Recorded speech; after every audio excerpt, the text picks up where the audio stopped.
Şöyle çıtır çıtır çıtır efekt yapsam mıydı acaba? Gerçek odun gibiydi. Abi çadırın içi hamam gibi oldu ya. Herhalde bir 60-70 derecesi vardır yani. Abi kısayım. Dışarısı eksi derece ama 3 tane düğmesi var. 2 tanesi ısıtıcının ayarı, bir tanesi de e, şöminenin ışığına yarıyor.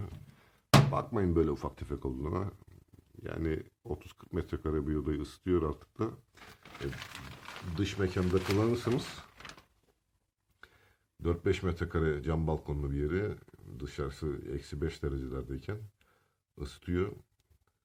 Zayıflama eşofmanını giyip böyle bir çadırda kalırsanız da yani emin olun kilo verdirtir yani. İçerisi bildiğiniz sauna.